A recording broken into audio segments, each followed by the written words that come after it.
Hello, my friends, and thank you for joining me for this issue of Rise Over Run, your monthly reminder to spend some time on the rise, growing your business over the run, running your business. All right, so I have a question for you today, or maybe I should say a series of questions. Do you have a chatbot app on your phone? Do you talk to it rather than type in your questions? Have you given it a name beyond its actual name, Claude, ChatGPT, whatever? Alternatively, have you resisted the call to become AI savvy? Do you avoid the AI answers in Google? Where would you say you fall on the spectrum from Luddite, no AI tools, to AI expert, sure, let the robots rule the world? There's no one correct or easy answer to this question. Right now, the technology seems to be moving so fast that we don't have time to keep up with it.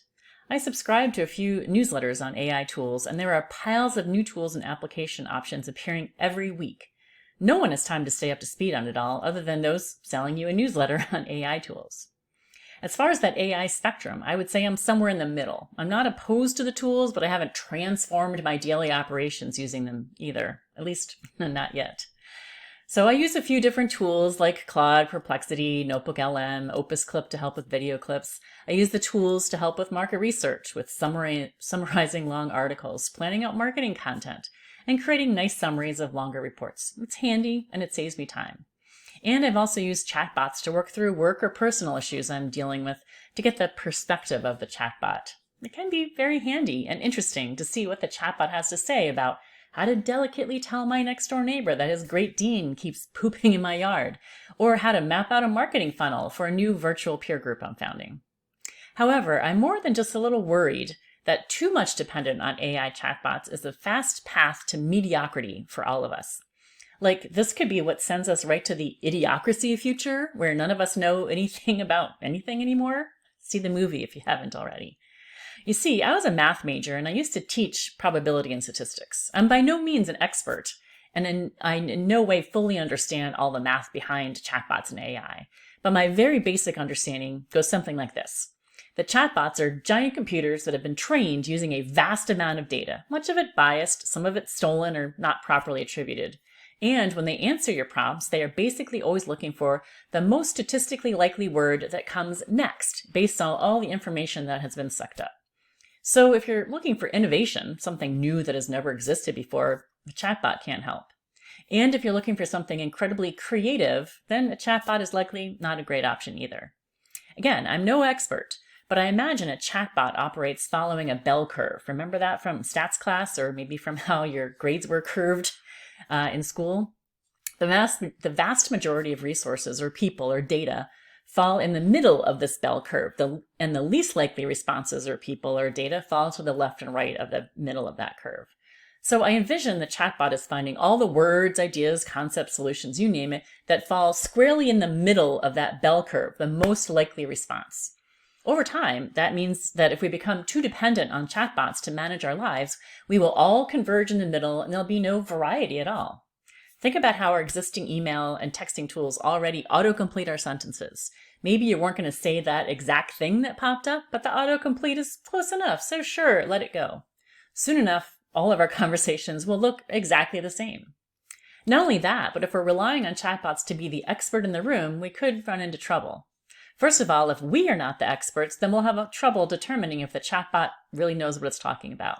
And because many chatbots have been programmed to be helpful, they tend to support your ideas or take your side as you describe different situations.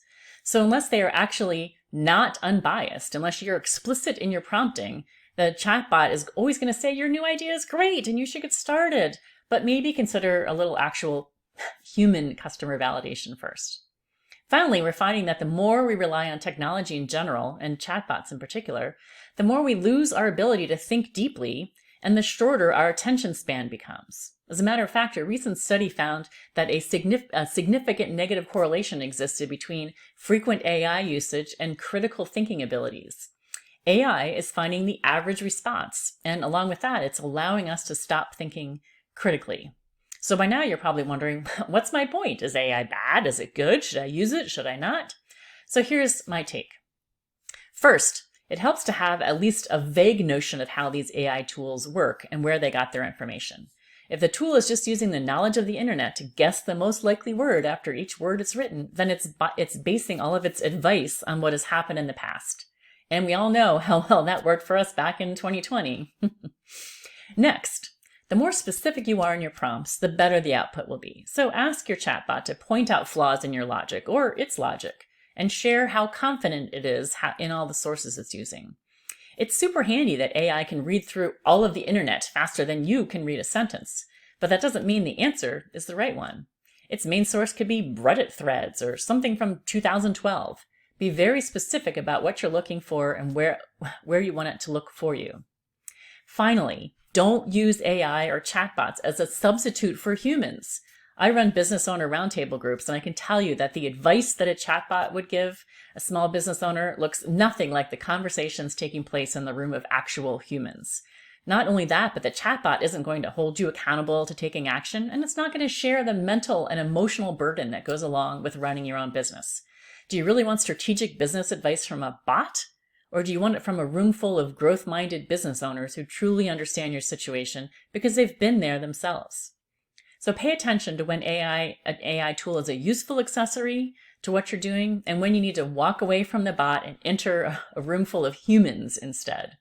And if you're looking for a room of humans, or more specifically other small business owners, to work together as a board of advisors as you grow your business, then reach out to me. I run both in-person and virtual peer groups and would love to chat about whether this could become a competitive advantage for your business.